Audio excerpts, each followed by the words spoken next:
جیسا حضور صلی اللہ علیہ وسلم کے صحابہ دین کی اساس ہے، بنیاد ہے۔ قرآن کریم، نبی کریم صلی اللہ علیہ وسلم کا تعارف، اللہ تعالیٰ کی ذات کی پہچان اور احادیث مبارکہ کے ساتھ مناسبت اور محبت، یہ سب یہ صحابہ رضوان اللہ علیہم اجمعین کی محنتوں کا، مجاہدوں کا، قربانیوں کا یہ ثمرہ ہے۔ اگر صحابہ کو بیچ میں سے ہٹا دیا جائے تو نہ قرآن پر اعتماد باقی رہ سکتا ہے، نہ نبی کریم صلی اللہ علیہ وسلم کی ذات کی پہچان ہو سکتی ہے، نہ احادیث مبارکہ پر اعتماد باقی رہ سکتا ہے۔ صحابہ ہی نے قرآن کریم کو محفوظ کیا اپنے سینوں میں، اس کی کتابت کے لیے انہوں نے محنتیں کی، قربانیاں برداشت کی، اور ہر طرح کی تکلیفوں کو انہوں نے سہا، اور نبی کریم صلی اللہ علیہ وسلم کی احادیث مبارکہ کو اپنے سینوں میں محفوظ کیا اور من و عن امت تک اس حق کو پہنچایا۔ صحابہ اساس ہیں، صحابہ کی محبت ضروری ہے۔ ہر ایک صحابی کے ساتھ عقیدت اور محبت کا ہونا یہ ایمان والے کی ایمان کی نشانی ہے۔ چاہے وہ صحابہ ہوں، چاہے وہ صحابیات ہوں، سب کے سب ہمارے سروں کے تاج ہیں۔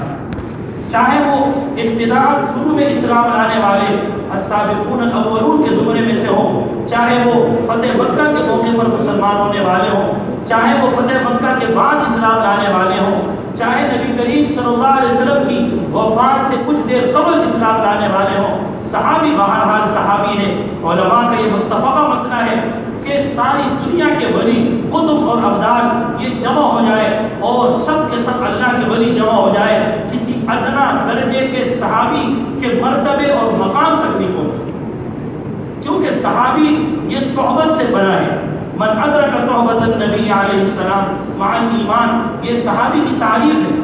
صحابی کو نبی کی صحبت ملی، اور حضور علیہ السلام کی وفات کے بعد یہ صحبت، یہ جو اللہ کی عظیم الشان نعمت تھی، یہ کسی صورت میں اس کو حاصل نہیں کیا جا سکتا۔ اللہ نے صحابہ کو چنا۔ حدیث میں آتا ہے حضور علیہ السلام کے لیے مقام کا، جگہ کا، خاندان کا، حضور علیہ السلام کی اولاد، والدین کا، حضور علیہ السلام کے علاقے اور شہر کا اللہ نے انتخاب فرمایا۔ اللہ نے لوگوں کے دلوں کو دیکھا اور ان میں تقویٰ پر نظر کی، اور تواضع اور عاجزی اور مسکنت اور ہر طرح کی بھلائیاں جن لوگوں کے اندر موجود تھی، اللہ تعالیٰ نے اسی طبقے کو میرے نبی کریم صلی اللہ علیہ وسلم کے لیے منتخب فرمایا، چنا۔ چاہے حضرت امیر معاویہ رضی اللہ تعالیٰ عنہ، یا ان کے والد محترم حضرت ابو سفیان رضی اللہ تعالیٰ عنہ، یا ان کی والدہ حضرت ہندہ رضی اللہ تعالیٰ عنہ ہو، کوئی بھی مسلمان ان سے محبت نہ رکھے، وہ مسلمان کہلانے کا حقدار نہیں۔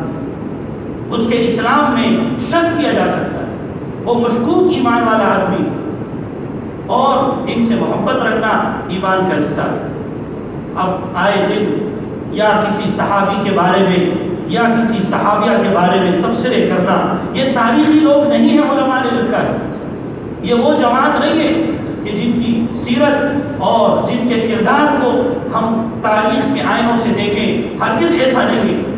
تاریخ کوئی قابل اعتماد چیز نہیں ہے کہ اتنا ہی بھروسہ تاریخ پر کیا جائے جیسا کہ قرآن پر کیا جاتا ہے، یا جیسا اعتماد ہمارا نبی کے فرامین مبارکہ پر ہے ویسا اعتماد ہمارا تاریخ پر ہو، ایسا ہرگز نہیں۔ یہ اصول کسی نے ذکر نہیں کیا۔ ہم نے صحابہ کو تاریخ کی نگاہوں سے نہیں دیکھنا، ہم نے صحابہ کو یہ مستشرقین کے تبصروں کی روشنی میں ہم نے صحابہ کی سیرت کا ہرگز مطالعہ نہیں کرنا۔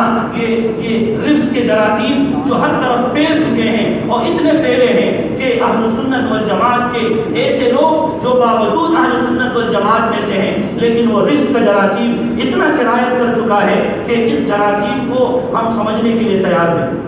کسی بھی صحابی کے بارے میں تبصرہ کر دیتے ہیں اور اگلے دن آ کے کہتے ہیں میرا تو مقصد ہرگز یہ نہیں تھا، میں تو سب صحابہ سے محبت کرتا ہوں۔ تو بولنے سے پہلے آپ نے یہ کیوں نہیں سوچا؟ کسی صحابی کی شان میں بے ادبی کرنے سے پہلے یہ نکتہ یہ آپ کے ذہن میں کیوں نہیں آیا؟ یہ بات آپ نے سوچی کیوں نہیں؟ اس اصول پر آپ نے کیوں عمل نہیں کیا کہ پہلے تولو اور پھر بولو؟ تولا نہیں، سوچا جملہ بول دیا اور پوری دنیا کے مسلمانوں نے اسے پڑھ لیا اور سن لیا اور سب کو اس سے تکلیف ہوئی، اگلے دن آ کے کہہ دیا ہم تو صحابہ سے بڑی محبت کرتے ہیں۔ یہ صحابہ کی محبت نہیں ہے۔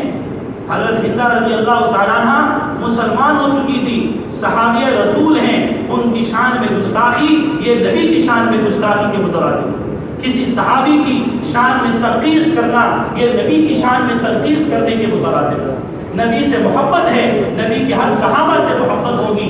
اگر کسی صحابی کے بارے میں دل میں کسی قسم کا جو ہے وہ شک اور شبہ ہے یا تنقیص کے جذبات ہیں، یہ براہ راست نبی کریم صلی اللہ علیہ وسلم کی شان پر حملہ کرتا ہے۔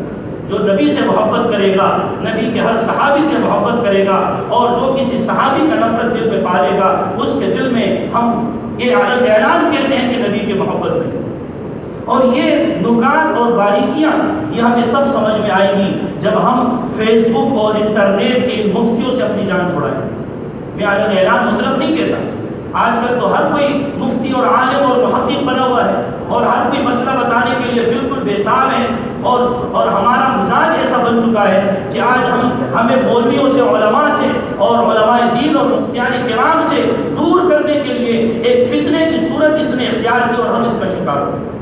آج ہم کسی مفتی کے پاس، کسی عالم کے پاس جانے کے لیے تیار نہیں ہے، بس ہم مسئلہ لکھتے تھے، جواب آ جاتا ہے، جواب کس نے دیا، کیسا دیا، مستند ہے، معتبر ہے، مضبوط بات ہے، نہیں ہے، بس ہم نے سن لیا اور عمل کر لیا۔ اور اگر کسی عالم نے کہہ دیا، کسی مفتی نے کہہ دیا کہ آپ ٹھیک نہیں کرتے، ہم کہتے ہم نے پڑھا ہے، ہم نے مطالعہ کیا ہے، ہم نے تحقیق کی ہے، قرآن صحیح پڑھ نہیں سکتے اور بخاری کی حدیث پڑھ کر وہ کہتے ہم تحقیق کرتے۔ علماء سے رابطہ ہو، علماء سے تعلق ہو، اور ہر کسی کی بات سننا یہ ایمان کو خراب کرنے کے جو ہے مترادف ہے۔ آثار ابن سیرین رحمۃ اللہ علیہ کتاب ہے، اس میں ایک واقعہ لکھا ہے کہ امام ابن سیرین رحمۃ اللہ علیہ یہ کبار تابعین میں سے ہیں، معبر تھے، بہت بڑے معبر تھے۔ ان کی مجلس میں ایک مرتبہ ایک شخص آئے جو تقدیر کے منکر تھے، اور اس نے تقدیر کے بارے میں سوالات شروع کیے، اور سوالات ایسے جو تقدیر کے بارے میں ایمان کو خراب کرنے والے تھے۔ امام ابن سیرین رحمۃ اللہ علیہ نے اپنی انگلیاں اپنے کانوں میں رکھی اور فرمانے لگے کہ تم اس مجلس سے اٹھ کے چلے جاؤ، اور اگر تم نہیں جاتے تو میں اٹھ کے چلا جاتا ہوں، کہ مجھے اپنے اوپر اتنا اعتماد اور بھروسہ نہیں ہے کہ تمہارے یہ سوالات جو ایمان اور تقدیر پر ایمان کے بارے میں ہیں یہ میں سنوں اور میرا ایمان محفوظ رہے۔ مجھے اپنے اوپر اتنا بھروسہ اور اعتماد نہیں۔